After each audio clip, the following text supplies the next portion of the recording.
Concessions to Turkey following NATO accession debate. How Sweden and Finland relented to Erdogan's demands at the expense of democratic values and human rights. Recently, the intensive talks about Finland and Sweden's intention to join the NATO alliance amidst the ongoing Russian-Ukrainian war has decisively dominated European politics.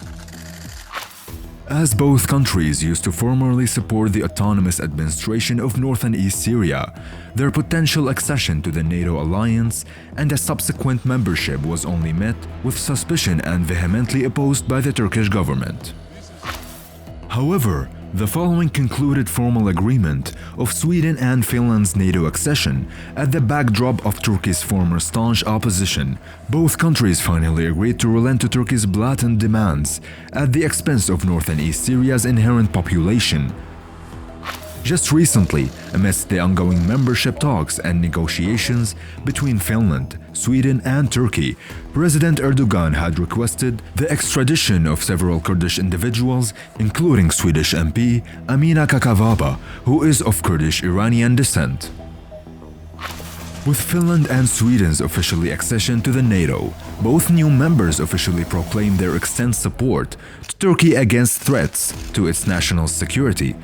leading to them to cease the provision of any support to the local YPG forces from now on and assist Turkey in fighting all terrorist organizations, including all activities of affiliated groups or networks. On January 1, 2022, several amendments of Finland's criminal code entered into force, which enlarged the number of punishable crimes related to terrorism and simultaneously broadened the definition of terrorism,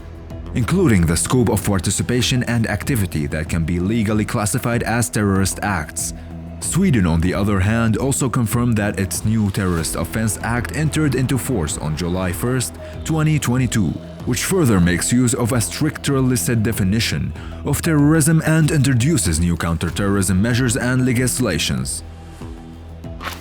Given the fact that a NATO accession has to meet the acquiescence of all current members, Turkey exploited the present situation, especially the ongoing Russian-Ukrainian war, and eventually managed to assert its own particular geopolitical interest, namely to impose its own definition of terrorists' activities and continue to target the region of North and East Syria without any objection from Europe.